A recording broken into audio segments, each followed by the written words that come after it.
It's Barry Gruber from Jerusalem. This week's Parsha has to do with the Jews traveling in the desert. The Parsha is called Bamidbar. Bamidbar, they just had received the Torah in last week's Parsha, the Har.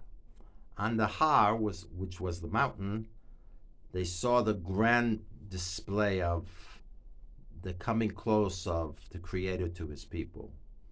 And this whole idea of connection between the Creator and the Jewish people was like the Jewish people was like the bride, and the Creator is the king, and he's came down from the heavens to meet his bride, so to speak, and take her, and then out of the desert, and now they received the Torah, and now they're marching in the desert. The Torah talks about midbar. In the word midbar, midbar means desert, but in Hebrew middaber means speaking. Lidaber is to speak. Another name for the Ten Commandments, which is the encapsulation of the Torah, which are a combination of 365 mitzvahs in the Torah of not what to do, to keep a boundary, and 248 positive mitzvahs, what to do. So Hashem gave us these mitzvahs to try to learn what it means to do God's will. When the Jewish people do the will of God, given on the basis of Torah, we have a total of 613 mitzvahs, which actually resemble the organs and the bones in the body. So the word for crown, a king wears a crown, is keter. And in Gematria, keter spells 620. So we have 613 plus 7. Well, what is the 7 for? The 7 implies the king of the creation wearing his crown, choosing the Jewish people as his chosen people to express the will of his crown, is for the special number 620. So we have the 613 mitzvahs, which are for the Hebrew nation, the Jewish nation, to attempt to carry his will and bring it to this earth, to make it a more pure, holy place, and plus the 7, which is the children of Noah, the Noahide laws. So in other words, the Torah, even though he gave it to the Jews, and even though he asked the other nations, he said, this is for everyone. So the crown we see in the Gematria, if we put the letters to each letter, the Hebrew letter, we come out to 620. Because the truth is, we all have to live together. But in this day and age, we're having a situation where nations are not getting along. And countries aren't getting along. And this is the history of the world, basically. So Hashem has designated the Jewish people to try to help him to succeed in carrying his will after Mount Sinai, where he gave the Torah.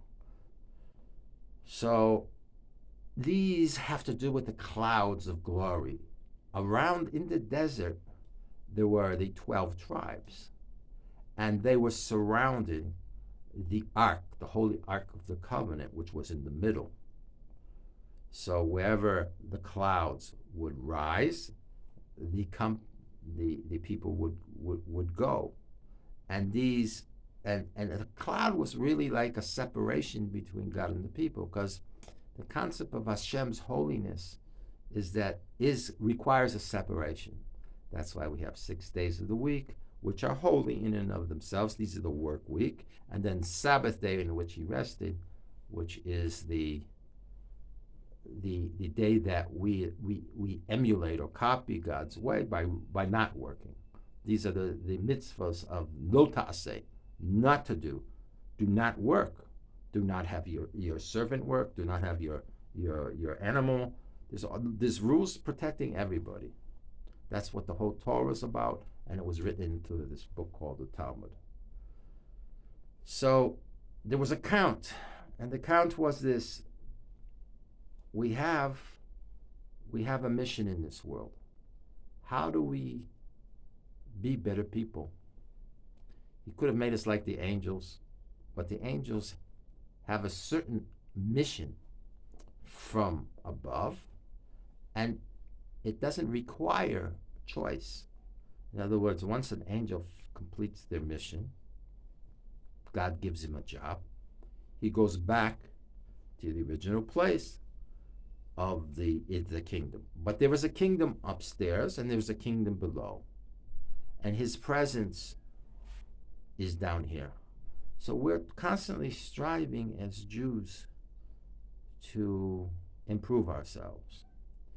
Now, what happened was that when Moses took the 10 Commandments, or the Eser Dibrut, the 10 words, the 10 utterances that were spoken on Mount Sinai, and he came down the mountain, the Arab Rav, which was the people that left Egypt with the Jews, at least the Chazal tell us that it was hard to distinguish between the Jews and the Arab Rav because, the Egyptians that were there, because the Jews had suffered a lot.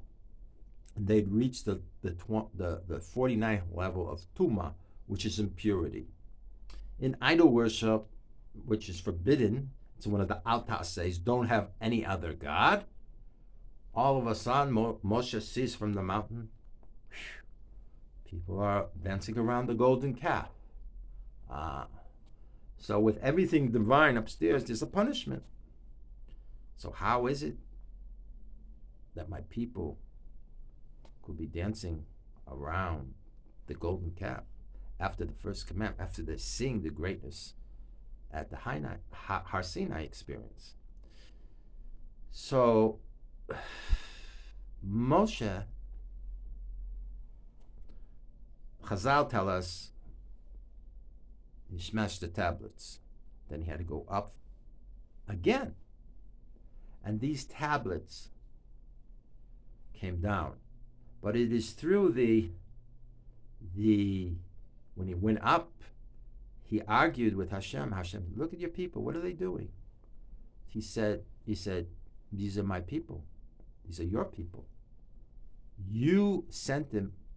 You sent me as my leader to bring them closer to you and your law and what you want us to do as a Jewish people. And this mission of the Jewish people, like the angel, is to be a light upon the nations. And that's what the Torah is about. But the nations find certain jealousy with the Jewish people.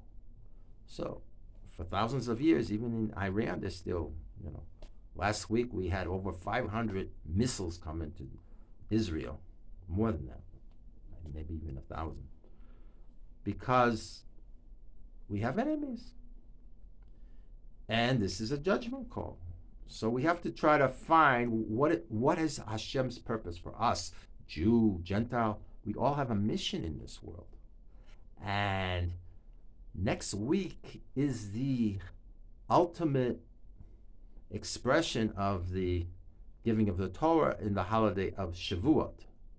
The Shavuot holiday, Shavuot is a week, and it also means a promise.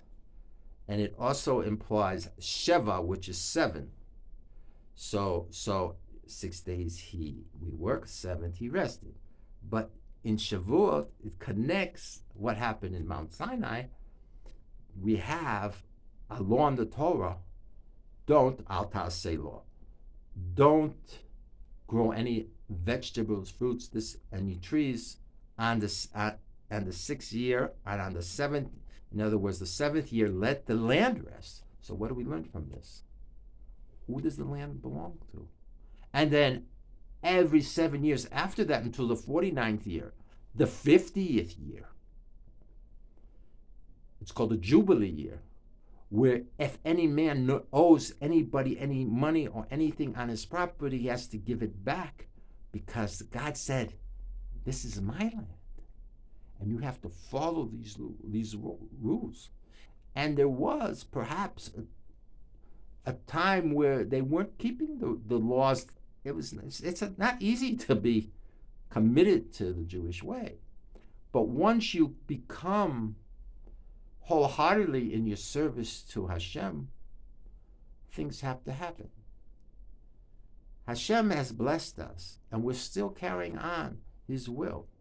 Right now, this is the period between Passover and Shavuot, so we're counting up to the receiving of the Torah, which happened in 49 days, when Moshe received the Torah on Mount Sinai. But because he came back, and some of the sources say that they were anxious. Some of the and they didn't include the days and the nights in which he came back, and that's why they resorted back to the ways of Egypt with the idol worship. But God says, no, this is wrong. But God wanted to take Moses and make him a leader. But Moses said, no. What are they going to say about you, Hashem? What are they going to say about your Kavod? If you took 600,000 out of this desert to kill them in the desert, what is that doing for your honor? Kavod is honor. And this is the purpose of Torah, to give God honor. And the Torah says, if you look for honor here as mere mortals, we look for honor. God doesn't like that. He wants us to move away from honor, not to take honor. Because where does the honor come from? The honor comes from above, from God.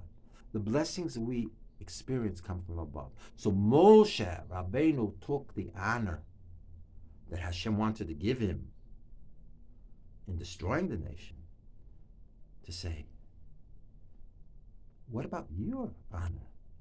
What are they going to say about you that took these people out of slavery, you're not giving them a chance. You have to give us a chance. So when Moshe broke the tablets the second time, this was the chance for the Jewish people to show the compassion and mercy of the great Spirit of Hashem, the great holiness of Hashem. And this is what we have to learn. We have to learn